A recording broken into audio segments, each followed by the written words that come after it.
Hi friends, welcome to Brain Motive Talk channel. Brain Motive Talk சேனலுக்காக நான் உங்கள் நண்பன் ராம்.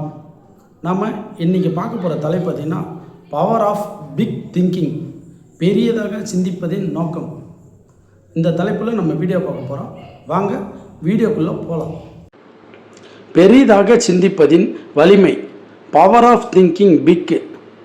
மாயச்சங்கிலியை உடைத்து எரிவது எப்படி? உலகிலேயே வலிமையான ஒரு விலங்கு, அது நினைத்தால் ஒரு காட்டையே தும்சம் செய்யக்கூடிய சக்தி கொண்டது. ஆனால் அது ஒரு சின்னஞ்சிற சணல் கயிற்றுக்கு அமைதியாய் கட்டப்பட்டிருக்கிறது. அந்த யானை ஏன் ஓடவில்லை?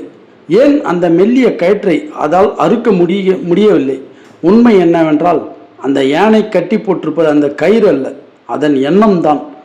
இது போன்ற ஒரு மாய கயிற்றால் தான் நம்மில் பலரும் இன்று கட்டி போடப்பட்டிருக்கிறோம். உங்களால் பெரிதாக சாதிக்க முடியும் என்றாலும் உங்களை நீங்களே தடுத்து கொள்கிறீர்கள். இன்று நாம் பார்க்க போகும் தடையை உடைத்தல், சர்க்கஸ் யானையின் கதை. ஒரு குட்டி யானையை சர்க்கஸ் உரிமையாளர் ஒரு தடிமனான இரும்பு சங்கிலியால் ஒரு மரத்தில் கட்டி போடுகிறார். அந்த குட்டி யானை தப்பிக்க எவ்வளவோ போராடுகிறது, இழுத்து பார்க்கிறது, கத்துகிறது. ஆனால் அந்த இரும்பு சங்கிலி அதன் வலிமையை விட அதிகமாக இருக்கிறது. கால்கள் ரணமாகின்றன. ஒரு கட்டத்தில் அந்த யானை முடிவுக்கு வருகிறது, என்னால் இந்த சங்கிலியை உடைக்க முடியாது என்று. நாட்கள் பல உருண்டோடுகின்றன. அந்த யானை இப்போது பிரம்மாண்டமாக வளர்ந்து விட்டது. இப்போது அதன் காலில் சாதாரண இரும்பு சங்கிலி அல்ல, ஒரு சாதாரண சணல் கயிறு. அந்த யானை ஒரே ஒரு முறைதான் தன் காலை இழுத்தால் போதும், அந்த கயிறு அறுத்து விடும். ஆனால் அது முயற்சி செய்யாது. ஏனெனில் என்னால் முடியாது என்ற எண்ணம் அது ஆழ் மனதில் ஆழமாக பதிந்து விட்டது. நண்பர்களே, உங்கள் வாழ்க்கையிலும் இதுபோல்தான் நடக்கிறது. நீங்கள் சிறு வயதில் ஒரு முறை தோற்றிருக்கலாம், அல்லது யாராவது உங்களை உனக்கு வராது என்று சொல்லியிருக்கலாம். அன்று உங்கள் மனதில் விழுந்த அந்த சங்கிலி இன்று பெரிய ஆளாக வளர்ந்த பிறகும் உங்களை தடுத்து கொண்டிருக்கிறது. மாயச்சங்கிலிகள் எங்கிருந்து வருகின்றன அப்படின்னு நம்ம பார்க்கலாம். வாங்க, யார் இந்த சங்கிலி கயிற்றால் கட்டியது? ஃபஸ்ட்டு, கல்வி முறை. மதிப்பெண்கள் மட்டுமே புத்திசாலித்தனம் என்று நம்மை நம்ப வைத்தது தான் முதல். 2, சமூகம். நம்மால் இதெல்லாம் முடியுமா, கையில் இருப்பதை வைத்துக்கொண்டு நிம்மதியாக இரு என்று பாதுகாப்பு என்ற பெயரில் பயத்தை விதைத்தது. சமூகத்தில் பயத்தை விதைத்தது. கடந்த கால தோல்விகள். ஒரு முறை விழுந்தால் இனி எழுந்திருக்கவே முடியாது என்று நம்மை நாமே நம்ப வைத்தது. இவைதான் நம்முடைய சர்க்கஸ் சங்கிலிகள். பெரிதாக சிந்திப்பது என்பது ஏதோ மந்திரம் அல்ல. முதலில் உங்களை சுற்றி இருக்கும் இந்த மாய சங்கிலிகளை கண்டு அவற்றை எரித்து. நீங்கள் சாமானியனாக பிறந்திருக்கலாம், ஆனால் சாமானியனாகவே இறக்க வேண்டும் என்பது கட்டாயமில்லை. முடிவு. முதல் அடியை எடுத்து வைத்தால் சுவாமி விவேகானந்தர் சொன்னார், நீ எதை நினைக்கிறாயோ அதுவாகவே ஆகிறாய்.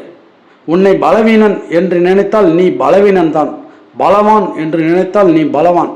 இந்த வீடியோவை நீங்கள் பார்த்து முடிக்கும்போது உங்களிடம் ஒரு கேள்வி கேட்கிறேன். உங்கள் கால்கள் இன்னும் அந்த பழைய கயிறு இருக்கிறதா?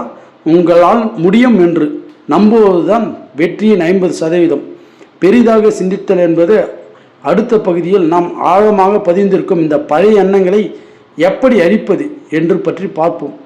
இந்த சங்கிலியை உடைக்க நினைத்தால் கமாண்டில் நான் தயார், தடையை உடைப்போம், பெரிதாக சிந்திப்போம் என்று பதிவிடுங்கள். உங்கள் மனதை ரீப்ரோகிராம் செய்வது எப்படி? ஆழ் மனதின் ஆற்றலும் சூழ்நிலையின் தாக்கம். முதல் பகுதியில் நம்மை தடுத்த மாய சங்கிலிகளை பற்றி பார்த்தோம். இப்போது அந்த சங்கிலியை உடைத்த பிறகு காலியாக இருக்கும் உங்கள் மனதில் எதை நிரப்பப் போகிறீர்கள்? நமது மூளை ஒரு சூப்பர் கம்ப்யூட்டர் போன்றது. இதுவரை அதில் என்னால் முடியாது, வாய்ப்புகள் குறைவு என்று பழைய சாஃப்ட்வேர் ஓடிக்கொண்டிருந்திருக்கும். இப்போது நாம் செய்தது மென்டல் ரீப்ரோகிராமிங், அதாவது உங்கள் ஆழ்மனதிற்கு புதிய கட்டளை கொடுப்பது. நீங்கள் எதை எதிர்பார்க்கிறீர்களோ, எதை கேட்கிறீர்களோ அதுவே உங்கள் சிந்தனையாக மாறும். சாதாரண கதை, 30 அடி மீன் தொட்டி விதி. ஒரு சுவாரஸ்யமான உதாரணத்தை பார்ப்போம். ஒரு சிறிய மீன் தொட்டியில் வளரும் மீன் எவ்வளவு காலமானாலும் அந்த தொட்டியின் அளவிற்கு மேல் வளராது. அதே மீனை எடுத்து ஒரு பெரிய குளத்தில் விட்டால் அது மிகப்பெரிய அளவில் வளரும். மீன் மாறவில்லை, அது இருக்கும் சூழல் தான் மாறி இருக்கிறது. உங்களை சுற்றி இருப்பவர்கள் எப்போதும் எதிர்மறையாக பேசுபவர்களாக இருந்தால் உங்கள் சிந்தனையும் அந்த சிறிய மீன் தொட்டிற்குள்ளேயே முடிந்துவிடும். பெரிதாக சிந்திக்க விரும்புபவர்கள் முதலில் செய்ய வேண்டியது உங்கள் சூழலை மாற்றுவது. சாதனையாளர்களின் புத்தகங்கள், வெற்றி கதைகள், முன்னேற்ற துடிக்கும் நண்பர்களோடு உங்கள் நேரத்தை செலவிடுங்கள். உங்கள் சூழல் பெரிதானால் உங்கள் சிந்தனையும் தானாகவே பெரிதாகும். பயத்தை எதிர்கொள்ளுதல். பெரிதாக சிந்திக்க தொடங்கும் போது வரும் மிகப்பெரிய எதிரி பயம். தோற்றுப்போனால் என்ன செய்வது என்ற கேள்வி உங்களை முடக்கும். இதற்கு ஒரே மருந்து தான் இருக்கிறது, செயல். பயம் என்பது ஒரு இருட்டறை போன்றது. நீங்கள் அங்கேயே நின்று கொண்டிருந்தால் பயம் உங்களை மெழுகுவர்த்தி ஏற்றி வைப்பது முன்னாடி எரித்து வைத்தால் இருள் விலகும். நீங்கள் செய்ய வேண்டியதெல்லாம் இதுதான். உங்கள் இலக்கை அடைக்குவதற்கான மிகச்சிறிய முதலடியை எடுத்து வையுங்கள். செயல் தொடங்கும் போது பயம் காணாமல் போய்விடும். பெரிய இலக்குகளை சிறிய துண்டுகளாக பிரியுங்கள். அதை பற்றி பயிற்சி. மனத்திரை. உங்களுக்கு ஒரு சிறிய பயிற்சி. தினமும் உறங்குவதற்கு முன் 5 நிமிடம் கண்ணை மூடி கற்பனை செய்துங்கள். அதுவே உங்கள் வெற்றியை பெற்றபோது உணருங்கள். உங்கள் ஆழ்மனதிற்கு உண்மை கற்பனைக்கும் வித்தியாசம் தெரியாது. நீங்கள் மீண்டும் மீண்டும் ஆழ்மனதிற்கான வழிகளை தானாகவே தேடத் தொடங்கும். ஞாபகம் வைத்துக் கொள்ளுங்கள், சிறு சிந்தனை உங்களை சிறைப்படுத்தும், பெருதிட்டமே உங்களை செதுக்கும். அடுத்த பகுதியில் தோல்விகளை படிக்கட்டுகளாக மாற்றுவது எப்படி என்று பார்ப்போம். தோல்விகளை ஏணியாக மாற்றுவது எப்படி? பெரிதாக சிந்திக்க தொடங்கும் எவருக்கும் ஒரு முதல் சவால் தோல்வி. பலரும் ஒரு முறை தோல்வி அடைந்தவுடன் இது நமக்கானது அல்ல என்று பின்வாங்குகிறார்கள். ஆனால் வெற்றியாளர்கள் தோல்வியை ஒரு முடிவாக பார்ப்பதில்லை, அதை ஒரு தகவலாக பார்க்கிறார்கள். தாமஸ் ஆல்வா எடிசன் மின்விளக்கை கண்டுபிடிக்க 10,000 முறை தோல்வி அடைந்தார். ஏன் இத்தனை முறை தோல்வி அடைந்தீர்கள் என்று கேட்டபோது அவர் சொன்ன வார்த்தை, நான் 10,000 முறை தோல்வி அடையவில்லை, மின்விளக்குகள் எரியாத 10,000 வழிகளை கண்டுபிடித்தேன். இதுதான் அந்த பெரிய சிந்தனை, பிக் திங்கிங்.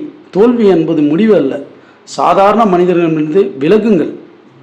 பெரியதாக சிந்திக்க தொடங்கும் போது உங்களை சுற்றி இருப்பவர்கள் சொல்வார்கள், இதெல்லாம் நடக்கிற காரியமா, உனக்கு ஏன் அந்த வீண் ஆசை, நண்டு மனப்பான்மை என்பார்கள். ஒரு கூடையில் பல்வேறு நண்டுகள் ஒன்றோடு ஒன்று மேலே எழும்பும்போது கால்களை பிடித்து இழுக்கும். அதே போலதான் உங்கள் பயம். சாதாரண முயல்வார்கள். உங்கள் காதுகளை செவிடாக்கி கொள்ளுங்கள். உங்கள் கனவு அவர்களை பைத்தியகாரத்தனமாக தெரிந்தால் நீங்கள் சரியான பாதையில் இருக்கிறீர்கள் என்று அர்த்தம். சாதனையாளர்கள் அனைவரும் ஒரு காலத்தில் பைத்தியக்காரர்கள் தான் பார்க்கப்பட்டது. பெரிய காரியங்களை செய்யும் போது இதை எப்படி செய்வது என்ற மலைப்பு வரும். அந்த மலைப்பை தவிர்க்க இதை நான் ஏன் செய்ய வேண்டும் என்பதில் தெளிவாக இருங்கள். உங்களுடைய ஏன் என்ற காரணம் வலிமையாக இருந்தால் எப்படி என்பதற்கான வழி உங்கள் மூளை தானாகவே கண்டுபிடிக்கும். உங்கள் குடும்பத்தினரும் வறுமையை மாற்ற வேண்டுமா அல்லது சமூகத்தில் ஒரு மாற்றத்தை கொண்டு வர வேண்டுமா? அந்த லட்சியம் உங்கள் தூக்கத்தை கெடுக்க வேண்டுமா? இப்போது உங்கள் லட்சியம் உங்கள் பயத்தை விட பெரிதாகிறது. அப்போது நீங்கள் தடுக்க முடியாத மனிதராக மாறுகிறீர்கள். கதையின் சுருக்கம். நம்பிக்கையின் விதை. நாம் பார்த்தது மாயச்சங்கிலியை உடைப்பது, சூழலை மாற்றி மனதை ரீபுரோவரம் செய்வது, தோல்விகளை கண்டு அஞ்சாமல் லட்சியத்தில் உறுதியாக இருப்பது. பெரியதாக சிந்திப்பது என்பது ஒரு நாளில் நடக்கும் அதிசயம் அல்ல, அது ஒவ்வொரு நாளும் நீங்கள் எடுக்கும் முடிவுதான். உங்கள் எண்ணங்கள் தான் வாழ்க்கை. இந்த தொடர் உங்கள் பயனுள்ளதாக இருந்தால் உங்கள் வாழ்க்கையில் நீங்கள் வெற்றி பெற எங்களது வாழ்த்துக்கள். கனவுகள் மெய்ப்படட்டும். நன்றி, வணக்கம். Thank you friends. இது போன்ற சுவாரஸ்யமான மோட்டிவேஷன் கதைகளுக்கு நம்ம சேனலை சப்ஸ்கிரைப் பண்ணுங்கள். மறக்காமல் பெல் பட்டனை அழுத்திங்க. மற்றொரு வீடியோவில் மேலும் சந்திப்பதற்கு உங்களிடம் விடைபெறுகிறேன். நான் உங்கள் நண்பன் ராம்.